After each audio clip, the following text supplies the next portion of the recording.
14 December রাজধানী বিবেকানন্দ ময়দানে সঙ্গীত পরিবেশন করবেন দেশের প্রখ্যাত সঙ্গীত শিল্পী শ্রেয়া ঘোষাল। প্রোমোফেস্ট 2024কে কেন্দ্র করে পর্যটন দপ্তর থেকে এই অনুষ্ঠানের আয়োজন করা হয়েছে।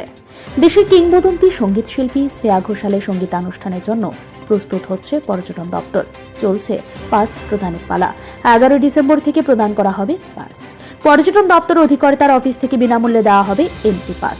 মঙ্গলবার পর্যটন দপ্তরে এক সাংবাদিক সম্মেলনে কথা জানালেন পর্যটন মন্ত্রী সুশান্ত চৌধুরী।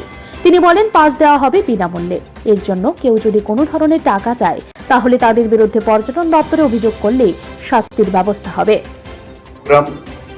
কনজেশন হবে, কোথাও যেন ঠেলাঠেলি ভিড়াভিড়ি না হয়, সেই জিনিসটা আপনারা প্রত্যেকে মাথায় রাখবেন।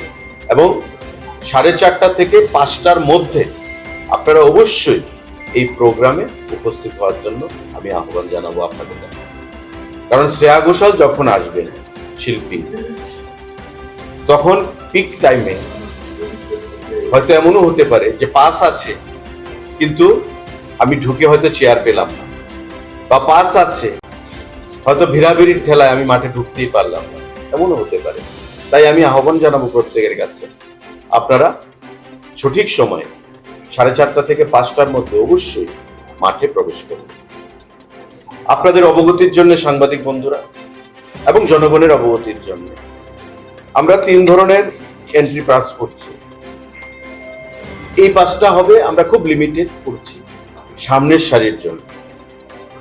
মুখ্যমন্ত্রী থেকে শুরু করে মন্ত্রী পরিষদের সদস্যরা, বিধায়করা, আমাদের প্রশাসনের যারা আধিকারিকরা রয়েছেন উচ্চপদস্থ, এগুলো তাদের জন্য। দ্বিতীয় পাস থাকবে ঠিক ইমিডিয়েট পেছনে, সেটা গ্রিন কালার আপনারা দেখতে পাচ্ছেন। এটা থাকবে আমাদের কয়েক হাজার, এবং তার পেছনে থাকবে এই পিঙ্ক কালার, সেটাও থাকবে আমাদের কয়েক হাজার। পর্যটন মন্ত্রী সুশান্ত চৌধুরী বলেন, পাস থাকবে 3 প্রকারের। সামনের দিকে মুখ্যমন্ত্রী, মন্ত্রিসভার অন্যান্য সদস্য এবং বিধায়কদের জন্য। এর ঠিক পেছনে থাকবে ভিভিআইপিদের জন্য পাস। তারা মাঠে প্রবেশ করবেন পোলস্টার ক্লাবের উত্তর দিকের ফটক দিয়ে। পিঙ্ক কালারে যারা পাস পাবেন তাদেরকে মাঠে প্রবেশ করতে হবে পশ্চিম দিকের ফটক দিয়ে। এছাড়া সাধারণ মানুষের জন্য যে পাস দেওয়া হবে তাদেরকে মাঠে দক্ষিণ দিকের ফটক দিয়ে প্রবেশ করতে হবে। সকলকে 4:30 থেকে 5টার মধ্যে মাঠে প্রবেশ করার আহ্বান জানিয়েছেন পর্যটন মন্ত্রী সুশান্ত চৌধুরী। সেম কালারের এন্ট্রি গেটে এমন গেট থাকবে, এন্ট্রি পয়েন্ট। সিমিলারলি আমাদের গ্রিন যে পাস, সেই পাসে সেটা হবে, আপনারা দেখেছেন আস্তাবল মাঠের সঙ্গে দিয়ে যে রাস্তা ব্রিজের দিকে যায়, সেই ব্রিজে উঠার যে আপটা, তার ডান দিকে যে সরু রাস্তাটা, যে গেটটা, সেই গেট দিয়ে আপনারা ঢুকবেন। এবং এই গেটের মধ্যেও এই কালারের, সেম কালারের আমাদের ছোট্ট ফ্ল্যাক্সের ডিজাইন করে গেট লাগানো থাকে। এই হচ্ছে সবুজ কার্ড পাসের জন্য। আমাদের থার্ড যে পাস, সেটা হচ্ছে পিঙ্ক কালারের। এটা আপনারা দেখেছেন যে স্বামী বিবেকানন্দের যে স্ট্যাচু আছে সেখান থেকে গেট রয়েছে, এবং মাঝামাঝি জায়গায় যে স্টলগুলো রয়েছে তার ভেতর দিয়ে একটা গেট রয়েছে।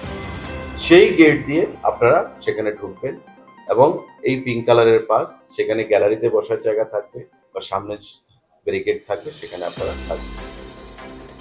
এই 3 কালারের পাস আমরা ইস্যু করব, তার বাইরে কোনো পাস কিন্তু ইস্যু হবে না। নাম্বার 1। গুরুত্বপূর্ণ বিষয় যেগুলো আমরা পাচ্ছি কিছু সংবাদ, যে অনেকে যে কোনো ধরনের পাস নিচ্ছেন বা নেবেন, এখনো আমরা পাস ইস্যু করা শুরু করিনি। দপ্তর থেকে, ডাইরেক্টরেট অফ ট্যুরিজম থেকে আপনারা সেই পাস ইস্যু করতে পারবেন আগামীকাল থেকে, অর্থাৎ আমাদের 11 তারিখ থেকে আপনারা সেই পাস ইস্যু করতে পারবেন। একটা অ্যাডভার্টাইজমেন্ট দেওয়া হবে আজকেই, বিভিন্ন পত্রিকাতে সেটা বেরোবে, টাইমিং দিয়ে দেওয়া হবে। সেই টাইমিং অনুযায়ী সুশৃঙ্খলতার সঙ্গে, ডিসিপ্লিন ওয়েতে।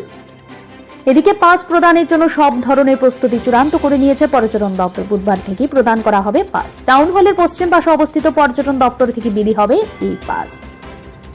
ব্যুরো রিপোর্ট, ঋদ্ধি নেটওয়ার্ক।